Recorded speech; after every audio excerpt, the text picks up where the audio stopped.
نحمده ونصلي على رسوله الكريم اما بعد السلام علیکم ورحمۃ اللہ وبرکاتہ۔ وعلیکم السلام ورحمۃ اللہ وبرکاتہ۔ کتاب پیارے بچوں کے لیے 60 سنہری احادیث، حدیث نمبر 13۔ قال رسول اللہ صلی اللہ علیہ وسلم اتقی دعوت المظلوم، مظلوم کی بد دعا سے بچو۔ پیارے بچوں، اس حدیث میں ہمیں مظلوم کی بد دعا سے بچنے کا حکم دیا گیا ہے۔ مظلوم کون ہوتا ہے؟ مظلوم وہ شخص ہے جس پر ظلم کیا جائے، جو بے بس ہو اور ظلم سہنے پر مجبور ہو۔ ظلم کیا ہے؟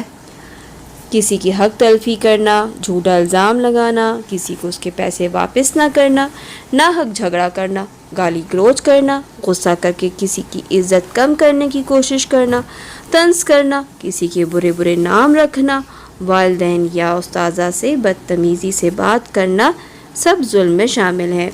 آپ مجھے اس کی کوئی مثال دیں گی؟ مثال کے طور پہ اسکول میں ندا شازیہ سے پینسل مانگتی ہے۔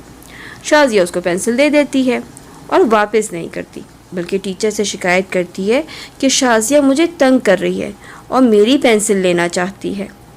اب یہاں شازیہ مظلوم ہے، ندا نے اس کی پینسل بھی لے لی اور شکایت بھی لگا دی۔ مظلوم کی بد دعا کا قبول ہونا قرآن مجید سے بھی واضح ہے۔ أَمَّن يُجِيبُ الْمُضْطَرَّ إِذَا دَعَاهُ وَيَكْشِفُ السُّوءَ۔ ترجمہ: وہ اللہ جو مجبور و لاچار کی دعا قبول کرتا ہے جب وہ اسے پکارتا ہے اور وہ اس کی تکلیف دور کر دیتا ہے۔ اس آیت سے ہمیں پتہ چلا کہ اللہ سبحانہ و تعالی مظلوم کی دعائیں قبول کرتا ہے اور اس کی تکلیف دور کر دیتا ہے۔ ظلم کرنے کا کیا نقصان ہے؟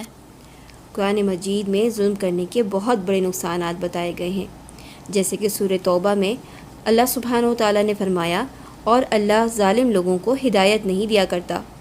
اسی طرح سورہ ہود میں ہے خبردار ظالموں پر اللہ کی لعنت ہے۔ لعنت جانتی ہیں کس کو کہتے ہیں؟ اللہ کی رحمت سے دوری۔ جی، تو ظالموں پر اللہ تعالیٰ کی لعنت ہے۔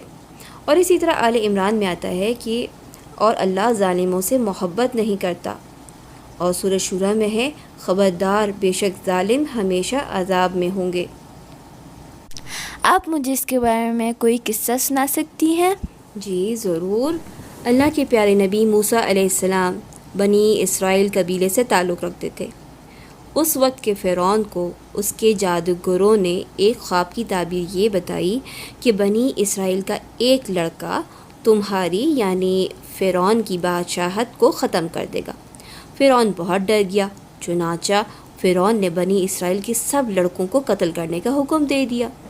یہ فرعون کا بہت بڑا ظلم تھا۔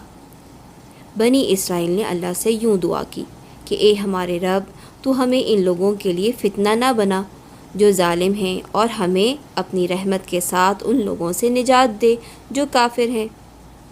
اللہ سبحانہ و تعالیٰ نے ان مظلوموں کی بد دعا قبول کی، اور پھر یوں ہوا کہ موسیٰ علیہ السلام بنی اسرائیل کو لے کر چلے۔ راستے میں سمندر تھا، لیکن اللہ کے حکم سے اس میں راستہ بن گیا۔ موسیٰ علیہ السلام اور بنی اسرائیل سمندر پار کر گئے۔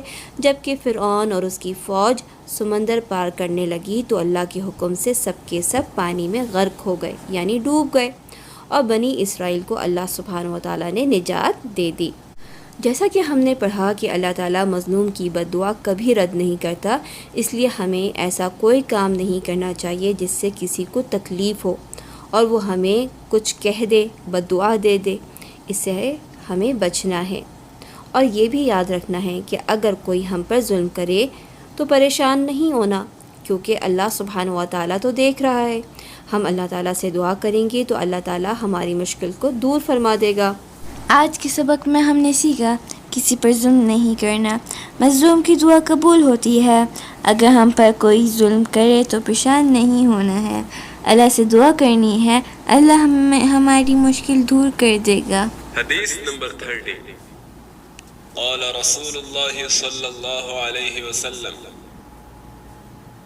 اتق دعوت المظلوم اتق دعوت المظلوم اتق دعوت المظلوم. رسول اللہ صلی اللہ علیہ وسلم نے فرمایا مظلوم کی بد دعا سے بچو. Fear the supplication of the one who has been wronged. سبحانك اللهم وبحمدك أشهد أن لا إله إلا أنت أستغفرك وأتوب إليك.